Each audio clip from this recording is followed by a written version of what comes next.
Deltan Dallagnol, o deputado federal mais votado no Paraná. Ele ficou conhecido pela Lava Jato, a Lava Jato que com o tempo acabou sendo desmontada pelos vários adversários políticos em Brasília, dessa ação que aqui no Paraná virou notícia por muito tempo, você acompanhou aqui pela Bandeirantes.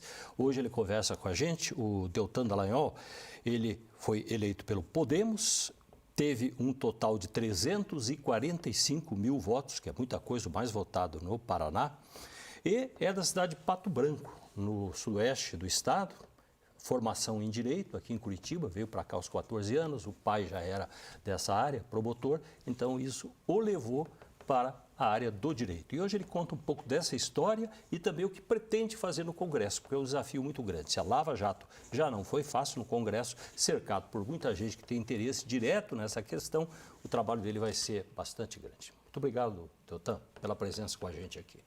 Eu que agradeço, Vili, João, telespectadores da Band Eleições. Um prazer enorme estar aqui com vocês. Não só para a gente conversar sobre o passado, mas sobre como nós juntos, junto com vocês, a gente pode construir um país melhor. Como é que você está se sentindo agora? Essa pergunta é básica, mas é importante, né?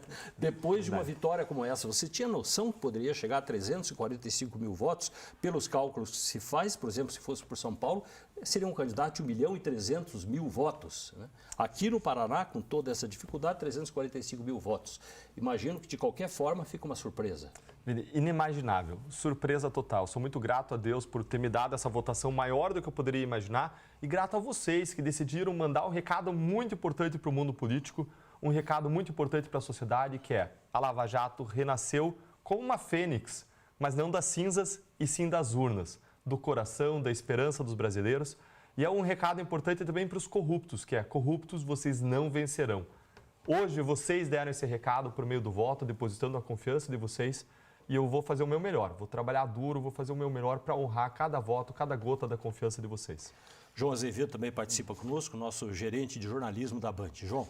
Deltan, obrigado pela presença. A gente falou já na abertura sobre corrupção e sobre a Lava Jato.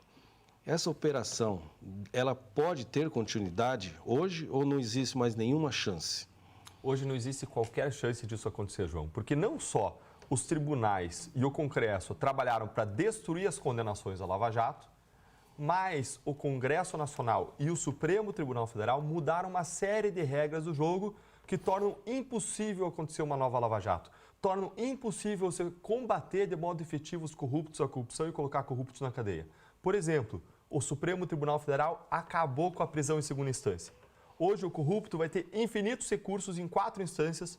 Somos o único lugar do mundo com 4 instâncias e infinitos recursos, e ele consegue prorrogar o seu processo 10, 20 anos até que ele prescreva, até que demore tanto tempo na justiça que existe uma regra que determina a impunidade desses casos. O próprio Supremo também mudou qual é a justiça que é responsável por julgar os casos de corrupção política. Sempre foi a Justiça Federal e por isso que a Lava Jato funcionou. Eles mudaram para a Justiça Eleitoral, que nunca mandou ninguém para a cadeia na história. Ninguém. E pior, além disso atrapalhar o futuro do combate à corrupção, eles aplicaram essa nova regra para o passado, o que gerou a anulação do caso do Eduardo Cunha, Palocci e Vaccari, do caso Passadina e de vários outros casos.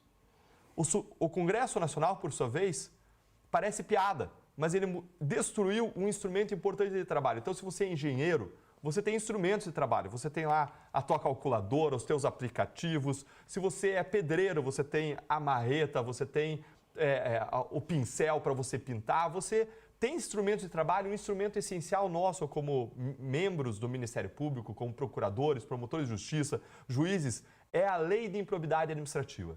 A gente usava a lei de improbidade administrativa para punir corruptos, para recuperar o dinheiro desviado. E eles mudaram a lei e hoje, se alguém te pedir propina, João, isso não é mais improbidade. Se você é um cara, como você é um cara correto, você não paga essa propina e essa pessoa, se ela te chantagear ou torturar, isso não é mais improbidade. E aí, se você descobrir que essa pessoa tem 100 milhões de dólares numa conta no exterior, isso não é mais improbidade administrativa. Se um médico público violentar, estuprar uma paciente na mesa do parto, num dos momentos mais nobres da vida dela, isso não é mais improbidade. E pior, eles mudaram outra lei para que a gravação desse crime não possa ser mais usada contra o criminoso. Agora, a gravação do crime só pode ser usada a favor do criminoso. É uma piada. Isso é o que o Congresso e o Supremo estão fazendo e o único modo de mudar isso é na política. Por isso que eu tomei essa decisão mais difícil da minha vida, sair do Ministério Público e ir para a política. Agora, outra arma terrível que existe quando se faz uma batalha como essa contra a corrupção é a difamação, que vem dos partidos políticos, adversários ou dos envolvidos. E vocês, o grupo todo, Moro também, enfrentaram seriamente essa situação. Vire, várias vezes. Veja que a Lava Jato era um conjunto de 10, 20 agentes públicos. Nós tínhamos um assessor de imprensa. E aí você vai enfrentar partidos políticos, e só os 3 primeiros partidos que a gente pegou tem mais de 10 milhões de filiados. Então, as narrativas, as mentiras que esses partidos inventavam sobre a Lava Jato, tinha 10 milhões de pessoas para replicar e defender. E a gente vive num tempo de pós-verdade. Esse foi o termo cunhado como termo do ano, expressão do ano pelo dicionário Oxford em 2016. O que significa pós-verdade? Que se você repete uma mentira 1000 vezes, ela passa a parecer verdade. De tanto que ela é repetida, as pessoas passam a acreditar nela, não porque existem evidências que a embasem, mas passam a acreditar nelas por crenças, pela repetição, pela falta de buscar uma informação mais sólida. Então, em tempos de pós-verdade, em tempos de narrativas, a gente foi muito atacado, mas eu fico muito contente porque a sociedade entendeu o que aconteceu. Quando a Lava Jato foi destruída, teve uma pesquisa que mostrou que a maior parte dos brasileiros sabia que era o mundo político que estava destruindo a Lava Jato e que era uma retaliação contra quem combateu a corrupção. As redes sociais, né, que chegaram basicamente ali junto com a Lava Jato, né, nesses últimos 5 anos, ela atrapalhou ou ela ajudou a operação? Mais ajudou do que atrapalhou, a meu ver. Porque a Operação Mãos Limpas na Itália foi uma operação em que a gente se espelhou e foi uma operação que na década de 90 conseguiu investigar, processar e punir grandes políticos corruptos na Itália. Só que lá o sistema político conseguiu se reorganizar, reagir e atropelar a Operação Mãos Limpas em 2, 3 anos. Aqui, graças à transparência que a gente pôde ter, a nossa relação com o público por meio da imprensa e das redes sociais, a gente conseguiu levar informação de modo muito constante e consistente para as pessoas e conseguiu manter a Lava Jato por 6 anos, até a população sair das ruas, até mudar a atenção para uma crise econômica mundial, por uma crise sanitária, para o Covid que veio, infelizmente. E quando tudo mudou da atenção, aí o sistema político aproveitou para reagir e destruir a Lava Jato, destruir o combate à corrupção. Mas o povo paranaense, o povo brasileiro mostraram que a Lava Jato não está viva, ela não está morta, ela está viva. Viva não só nos corações, mas agora viva também nas urnas, indo para Brasília. Mas em Brasília, como operacionalizar, como fazer esse combate? Porque você está ali no núcleo do problema. Ali a maior parte, de uma forma ou outra, tem envolvimentos com casos assim que vocês investigavam. E imagino que o número de outros que pensam como vocês vai ser muito reduzido. É uma batalha solitária, praticamente? Vini, hoje sim, 1, 2, 5, 10 pessoas não vão mudar o país. Nós não conseguimos mudar o país em minoria. Veja que a Câmara dos Deputados tem 513 deputados. Agora, o único caminho que existe para a gente mudar o país é nós invadirmos democraticamente o Congresso Nacional. Em 2013, por conta desse alvoroço das redes sociais, vieram as manifestações de junho. E eu lembro que o povo subiu no Congresso Nacional, invadiu o Congresso Nacional, literalmente. Eu estava em Harvard, eu estava nos Estados Unidos, estava passando um ano estudando, fazendo meu mestrado em Harvard. E eu via aquilo, eu falava, nossa, caramba, a sociedade está lá, mas a sociedade não sabia o que pedir. E o que a sociedade pediu, embora a sociedade quisesse combater a corrupção, eles pediram que não passasse a PEC 37, que era uma proposta de emenda à Constituição que ia destruir o poder de investigado do Ministério Público. Se essa PEC passasse, a gente não tinha Lava Jato. E porque a sociedade foi às ruas, essa PEC não passou e a gente teve a Lava Jato. Agora, a gente precisa invadir o Congresso Nacional, mas não mais como a gente invadiu em 2013, invadindo o teto, invadindo fisicamente. Agora a gente precisa invadir por meio do voto nas urnas. E essa eleição foi um começo. A gente precisa expandir para as próximas. E é por isso que eu quero estar lutando ao longo dos próximos anos. A gente construir movimentos partidários e também apartidários de renovação no Congresso Nacional para a gente colocar mais de 200 deputados e senadores que tenham um compromisso efetivo com a sociedade brasileira. Já surgiu um projeto nesse ano, nessa direção, mas foi muito pouco tempo e ele não conseguiu crescer. Ainda assim, muitas pessoas foram lá, entraram no site, tinha mais de 50 mil acessos por dia nesse site desse projeto, que era o projeto 200+, que não é um projeto meu, é um projeto da sociedade civil para colocar no Congresso Nacional quem tem compromisso com o combate à corrupção, com o fim ou redução do fundo eleitoral e o compromisso com a preparação política. Eu fazia parte desse projeto, eu estava nesse projeto, mas ele não era meu, eu sou um grande apoiador dele E se a gente quer mudar o Brasil, a gente precisa mudar o Congresso Nacional por meio de projetos como esse. Mas aí entra também na questão da conscientização, principalmente da população. Ter instrumentos para isso, há já algumas iniciativas. Tivemos aqui, inclusive em Curitiba, nasceu o Grita, que ia dentro dessa linha.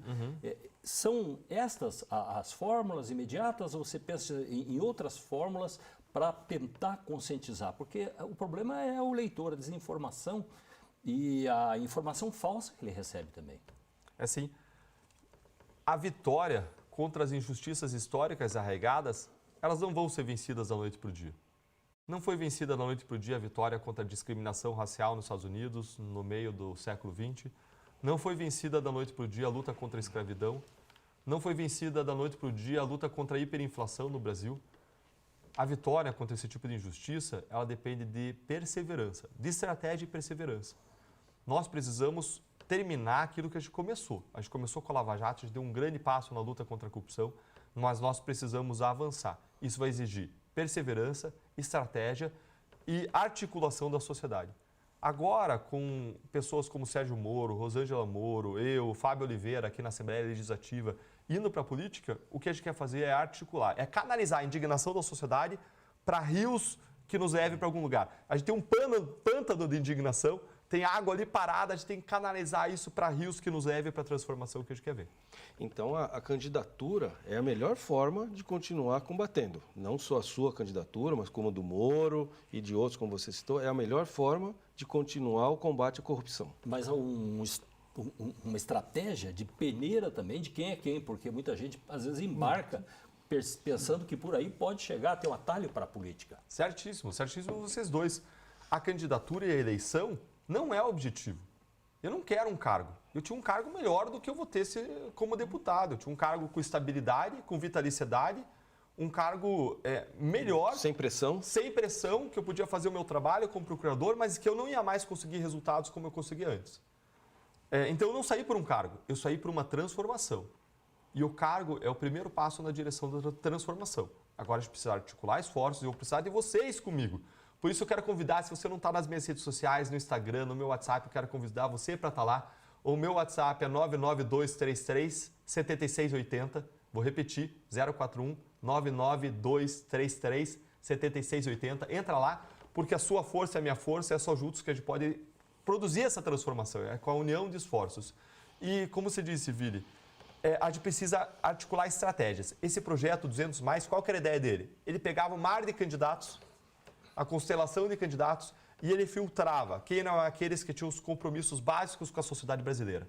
Esse projeto 200+, ele não indicava quem eram os 200, não, ele filtrava de milhares e milhares quem eram os 100, 200, 500 que tinham feito os compromissos básicos para que cada pessoa pudesse entrar ali no site e escolher, a partir da preferência partidária ou ideológica de cada um, quem era uma pessoa que seria um bom representante, mas que tivesse passado por esse filtro básico. E a solução para os nossos problemas precisam ser construídas de baixo para cima. A gente precisa parar de esperar que tudo caia no nosso colo. A educação política, né, Vili? Porque junto disso, João, que você está dizendo, tem outro assunto importante que a gente ouviu muito nos últimos dias. As pessoas vão pensar em quem vão votar na hora de sair de casa. Daí a pessoa corre atrás de uma listinha, pergunta para o vizinho. Até por isso que os institutos erram bastante, porque nem a pessoa sabe que ela vai votar. Ela decide geralmente naquele domingo e com informação de alguém ou porque vai na internet e acha lá algum nome conhecido, de ouvir falar, não que tenha qualidade. É isso que acontece na prática. É sim, mas deixa eu te falar uma coisa boa, e aproveitando o gancho que o João trouxe em cima do que você colocou. O João falou educação política. Gente, aconteceu uma coisa nessa eleição que eu fiquei emocionado. Eu fui votar na minha sessão eleitoral e sempre, ao longo da história, eu ia e eu via um monte de santinho derramado na rua. Um monte de lixo que entupe bueiro, e é uma coisa que é vedada pela legislação eleitoral. E eu fui votar nesse ano, não tinha um. É como a mudança de cultura do cinto de segurança. Uma época ninguém usava cinto de segurança, quem é mais jovem não vai nem lembrar, mas a gente lembra. Eu não usava cinto de segurança quando eu era pequeno, e aí veio uma mudança de cultura. Agora veio a mudança de cultura em relação a esse abuso que existia dos santinhos na rua e as pessoas pegando o santinho no chão, indo para a urna e escolhendo ali. Quem sabe o próximo passo a gente não consiga fazer com que as pessoas escolham, não no dia da eleição, não um dia antes, mas escolham com antecedência e investindo tempo para escolher quem são os melhores candidatos. Nós temos agora um intervalo, estamos conversando aqui com o Deltan Dallagnol, que que é o novo deputado federal pelo Paraná, o mais votado nessas eleições. Ele que ficou conhecido pelo trabalho na Lava Jato, junto com toda a equipe e o juiz Sérgio Moro. Já voltamos.